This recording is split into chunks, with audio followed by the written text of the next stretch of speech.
আসসালামু আলাইকুম রহমতুল্লাহ। কেমন আছেন ভাই? ভাই আমি একজন আপনার ইউটিউবের একজন ফলোয়ার। আপনার ভিডিওগুলো খুব ভালো লাগে দেখি। তাহলে আপনার কাছে তো একটা সুপরামর্শ চাচ্ছি ভাই, যে আমি মদিনায় এখন আছি। আমার নতুন আসছি, 1 মাস হয়েছে। ভাই আমার দালালে বইলা দিছিল যে ডাইরেক্ট কোম্পানি, কিন্তু আইসা দেখতেছি সাপ্লাই কোম্পানি। আর এই কোম্পানিতে 5 মাস 6 মাস ধরে এরকম লোক আছে যে বইসা রয়েছে, কোনো কাজ দেয় না ভাই, আর কোনো আকামাও করে দেয় না। কিন্তু আমার দালালে বইলা দিছিল যে 2 বছরের আকামা করে দেব। ব্যাংক ব্যাংক ক্লিনারে দিছিল আমার, কিন্তু এখানে কোনো এই কোম্পানির কোনো ব্যাংকই নাই। এখন ভাই দালালের সব কথাই মিথ্যা কথা বলে আমার পাঠাইছিল, প্রতারণা করছে মনে করেন।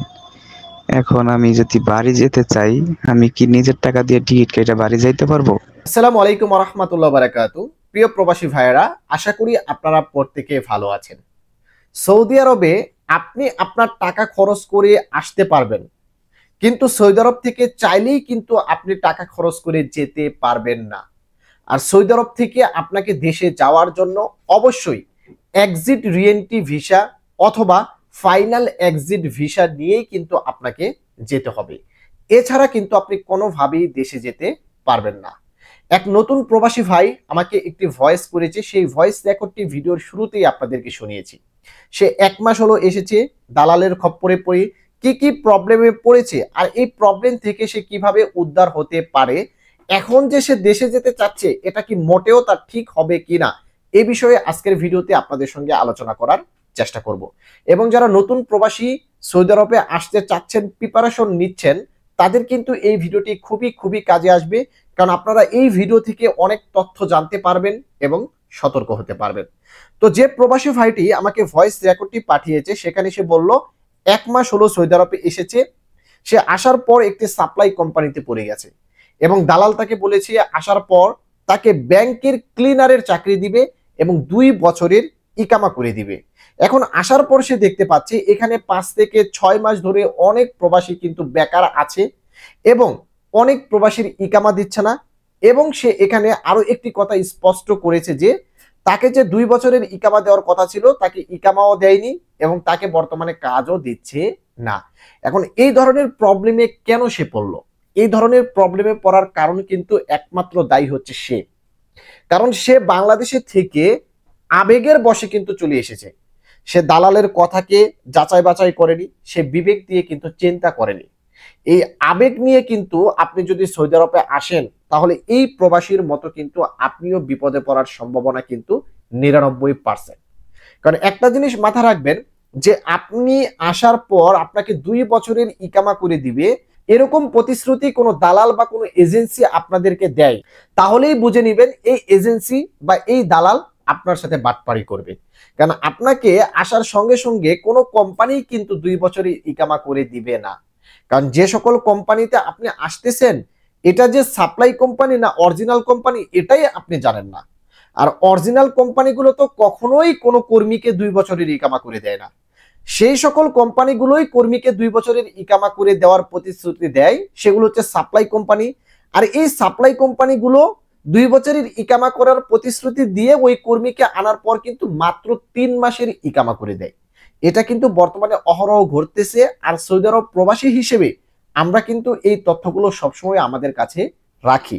তাই যে সকল দালাল বা এজেন্সি আপনাকে বলবে আপনাকে 2 বছরের ইকামা করে দিবে, ওই এজেন্সি বা দালাল থেকে অবশ্যই সাবধান হয়ে যান। তো এখন কথা হচ্ছে, যে প্রবাসী ভাইটি 1 মাস হলো এসেছে, এখন সে যে দেশে চলে যেতে চাচ্ছে, এটা কি তার মোটেও ঠিক হবে কিনা? আসলে আপনি ভাই যদি বর্তমানে দেশে চলে যেতে চান, তাহলে সবচাইতে বেশি ক্ষতি কিন্তু আপনারই হবে। কারণ আপনি 4 লাখ বা 5 লাখ টাকা খরচ করে সৌদি আরবে এসেছেন। এখন যদি আপনি দেশে চলে যেতে চান, তাহলে কিন্তু এই 5 লাখ বা 6 লাখ টাকা যে খরচ করে আসলেন, এই টাকাটা কিন্তু আপনার লস হয়ে যাবে। কারণ আপনি এই টাকাটা কিন্তু তুলতে পারবেন না। এবং আপনি যদি এই মুহূর্তে দেশে চলেই যেতে চান, যাওয়ার জন্য কিন্তু আপনাকে টাকা ব্যয় করেই যেতে হবে। আর সেটাও কিন্তু সহজ রাস্তা নয়। এটার জন্য কিন্তু আপনাকে অনেকগুলো শর্ত সাপেক্ষে কিন্তু আপনি দেশে যেতে পারবেন। এখন কথা হচ্ছে, আপনি কিভাবে দেশে যাবেন? আপনার দেশে যাওয়ার রাস্তাটা কি? দেশে যাওয়ার জন্য অবশ্যই আমাদেরকে এক্সিট রিএন্ট্রি ভিসা অথবা ফাইনাল এক্সিট ভিসা, এই দুটো ভিসা নিয়ে তারপর কিন্তু আমাদেরকে যেতে হবে। হয় আপনাকে এক্সিট রিএন্ট্রি ভিসা নিতে হবে অথবা ফাইনাল এক্সিট ভিসা নিতে হবে। ফাইনাল এক্সিট ভিসাটি হচ্ছে একেবারে দেশে চলে যাওয়ার জন্য, এবং এক্সিট রিএন্ট্রি ভিসাটি হচ্ছে আপনি ছুটিতে যাবেন, ছুটি থেকে আবার আসবেন। যেহেতু আপনার কফিল বা কোম্পানি এখন আপনার ইকামাই করে দেয়নি, আপনাকে কাজ দিচ্ছে না, সেক্ষেত্রে ধরে নেওয়া যায় এই কফিল বা এই কোম্পানি আপনাকে ছুটিও দিবে না বা আপনাকে ফাইনাল এক্সিটও কিন্তু দেবে না। তাহলে আপনি কিভাবে দেশে যাবেন? এখন আপনি এই মুহূর্তে যদি দেশে যেতে চান এবং আপনার ইকামা যদি না হয়ে থাকে, তাহলে হয় কোনো খেদাবাদ মক্তব থেকে মুয়াক্কেব ধরে মক্তব আমেল থেকে আপনাকে যেতে হবে, অথবা আপনাকে এম্বাসিতে আবেদন করতে হবে আউটপাসের জন্য। আউটপাস আসলে তারপর আপনি যেতে পারবেন। যেভাবেই আপনি যান না কেন, হয় আপনাকে ফাইনাল এক্সিট ভিসা নিতে হবে অথবা আপনাকে ছুটিতে দেশে যেতে হবে। এছাড়া কিন্তু আপনি কোনোভাবেই দেশে যেতে পারবেন না। তো আমার সাজেশন হচ্ছে, আপনি যেহেতু 4 লাখ 5 লাখ বা 6 লাখ টাকা খরচ করে সৌদি আরবে এসেই পড়েছেন, প্রতারণার শিকার হয়েই গেছেন, দালাল আপনার সাথে বেইমানি করেছে বা কোম্পানি আপনার সাথে বেইমানি করেছে, এখন কোনো দিকে না তাকিয়ে যে টাকা খরচ করে এসেছেন অন্তত কাজকাম করে ওই টাকাটা তোলার চেষ্টা করুন। কারণ আপনি এতগুলো টাকা খরচ করে এসেছেন, আবার কতগুলো টাকা খরচ করে দেশে যাবেন। এখন এই যে টাকাগুলো আপনি খরচ করে আসলেন এবং গেলেন, এই টাকা কিন্তু পুরোটাই আপনার বৃথা যাবে। তাই মনোবল নিয়ে আপনি চেষ্টা করুন অন্য কোথাও কাজ করার, বা এই কোম্পানি থেকে চলে গিয়ে অন্য কোনো কোম্পানির আন্ডারে কাফালা হওয়ার, এরকম একটা প্রতিশ্রুতি নিয়ে দেখেন, চেষ্টা করেন, ইনশাল্লাহ সফলতা আসবে।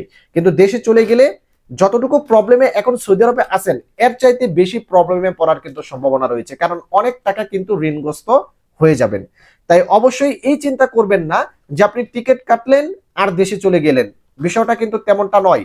টিকিট কেটেই আপনি দেশে চলে যেতে পারবেন না।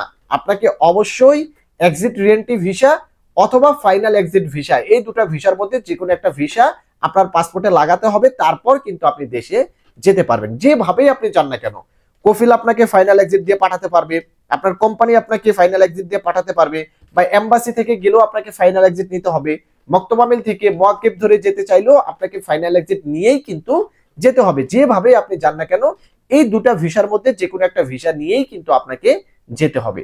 আশা করি আপনারা বুঝতে পেরেছেন।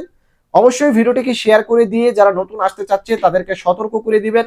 বর্তমানে সৌদি আরবের পরিস্থিতি তেমন একটা ভালো নয়, তাই যারাই আসতে চায় আবেগ দিয়ে চিন্তা না করে, বাংলাদেশে থেকেই বিবেক দিয়ে চিন্তা করে তারপর আসার চেষ্টা করবেন।